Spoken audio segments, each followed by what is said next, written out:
Habari watu wangu, karibu tena kwenye chaneli yetu ambayo tunajadili teknolojia ya kisasa na mambo ya baadaye yanayobadilisha dunia. Leo tutaenda kuzungumzia moja ya teknolojia zinazovutia sana duniani kwa sasa, yani self-driving cars, yani magari yanayoweza kujiendesha yenyewe bila dereva kushika usukani. Fikiria unapanda gari, unaweka destination, yani mahali ambapo ni mwisho wa safari yako. Halafu gari linaanza safari lenyewe bila wewe kugusa steering wheel, yani usukani, bila wewe kugusa accelerator au brake. Wewe unakaa tu, unasoma, unaongea na marafiki, au hata ukitaka pengine unaweza hata ukalala. Je, hii ni ndoto ya sayansi au ni teknolojia halisi ambayo tayari inatumika? Katika video hii tutazungumza kwa undani jinsi magari haya yanavyofanya kazi, kampuni zinazoyaendeleza, faida zake, changamoto zake na vipi mustakabali wake. Self-driving cars ni nini?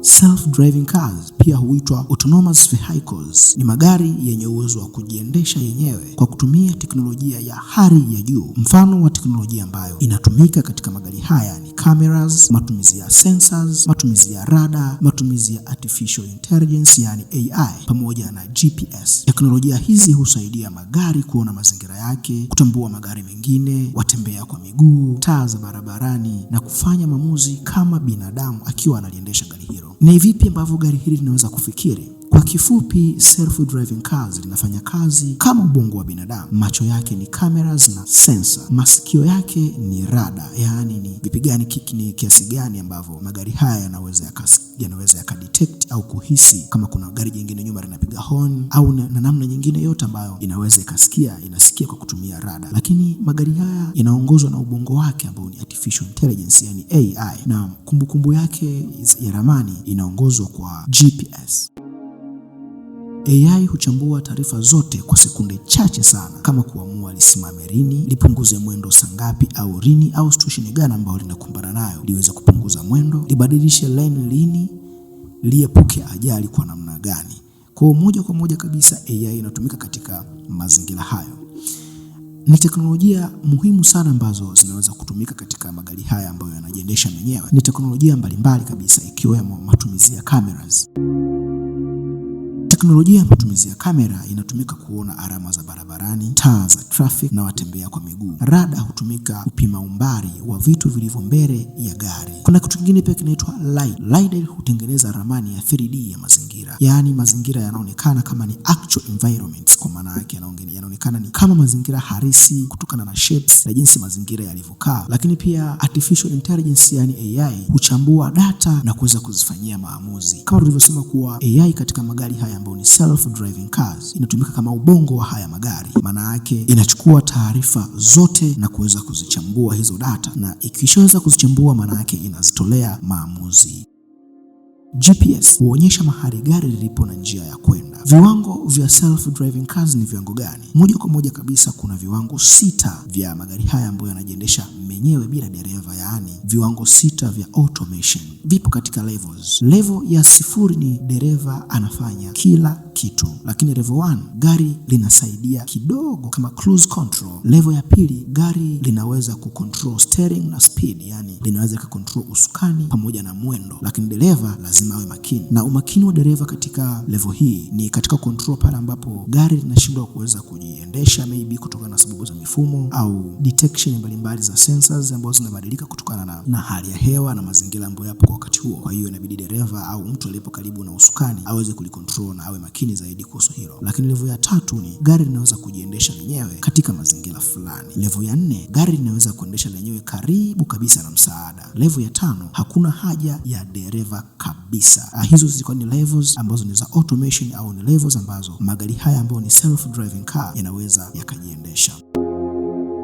Magari mengi ya sasa yako katika level 2 na level 3, yaani yapo katika level ambao gari linaweza kucontrol usukani na speed, lakini pia anaweza akawepo dereva kwa ajili ya emergency au usalama zaidi pale ambapo linapata hitilafu au changamoto ya sensor kutokana na mabadiliko ya hali ya hewa. Lakini na level ya 3 pia ni gari linaweza kuendesha lenyewe katika mazingira fulani. Magari mengi ya sasa yako katika level 2 na level 3, yani yapo katika level ya 2 pamoja na level ya 3. Ni makampuni gani hasa ambayo yanajihusisha moja kwa moja kabisa na utengenezaji wa magari haya ya teknolojia hii. Kampuni ya kwanza kabisa ni Tesla, imeanza mfumo unaoitwa full self driving FSD. Ni kama unavyojua Tesla ni kampuni la tajiri wa kwanza duniani aitwa Elon Musk. Kwa hiyo kampuni hii moja kwa moja kabisa imeanzisha mfumo unaoitwa full self driving, yani FSD. Gari linajiendesha, hakuna nguvu ya dereva kwa namna yoyote ile katika kuendesha magari haya. Waymo, kampuni ya Alphabet, tayari inaendesha robot taxi katika baadhi ya miji ya United States, yani Marekani. Mercedes-Benz imepata idhini katika baadhi ya maeneo kutumia mfumo wake wa Drive Pilot. Makampuni mengine ni pamoja na NVIDIA, Baidu, Zoox pamoja na makampuni mengine mengi kabisa yanajihusisha katika utengenezaji wa magari haya ambayo ni self driving cars. Ni nini faida ya magari haya ambayo ni self driving cars, yani magari ambayo yanaweza yakajiendesha yenyewe? Kupunguza ajali.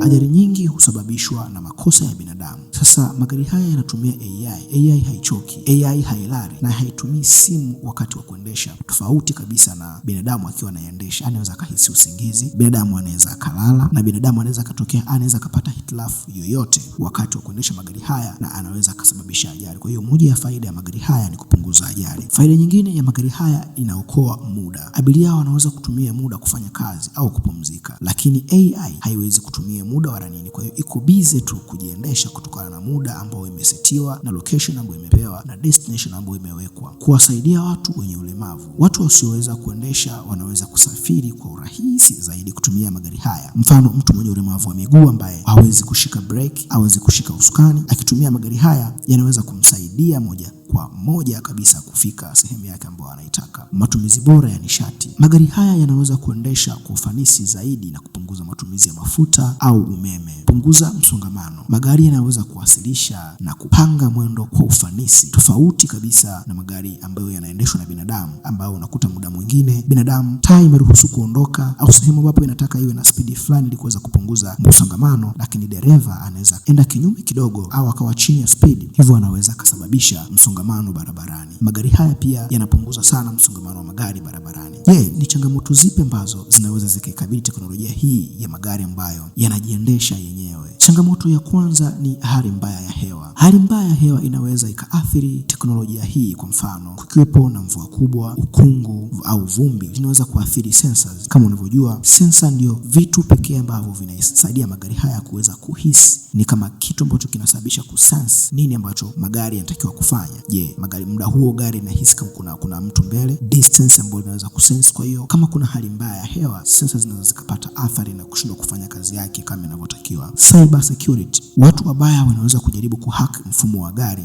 na kuliendesha wao wanavyotaka. Dunia imeenda kasi sana. Mtu anaweza kutumia cyber security kwa kutumia system mbalimbali kama hacking, akaweza kuhack gari hilo na kuweza kuliendesha yeye anavyotaka, kulipeleka mahali yeye anakotaka. Kwa hiyo hii pia ni athari ya magari haya. Masuala ya kisheria. Nani anawajibika ikiwa ajali itatokea? Just imagine magari haya yanajiendesha yenyewe. Je, ikitokea limeweza kusababisha ajali, ni nani anawajibika katika tukio hilo la ajali?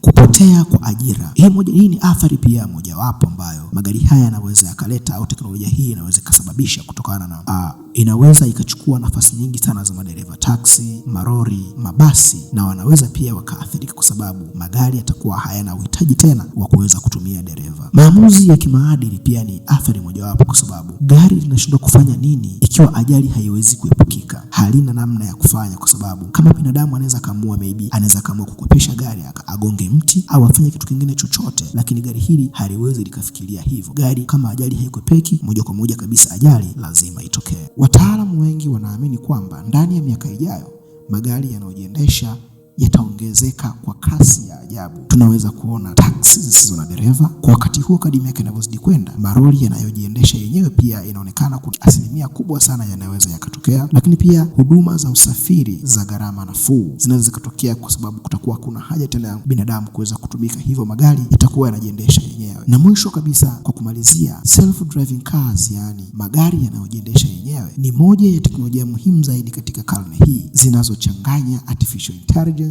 sensors na data ili kuunda mfumo unaoweza kuendesha gari bila msaada wa binadamu. Ingawa bado kuna changamoto za kiusalama, sheria, miundombinu, maendeleo yanayoendelea yanayoonyesha kuonyesha kuwa magari haya yatakuwa sehemu ya maisha yetu ya kila siku. Swali hili ni je, wewe ungekuwa tayari kupanda gari lisilo na dereva? Andika maoni yako kwenye comment section. Usisahau kulike video hii, kusubscribe kwenye channel, kuwasha notification bell ili usikose teknolojia nyingine ya kushangaza kutoka ulimwengu wa baadaye.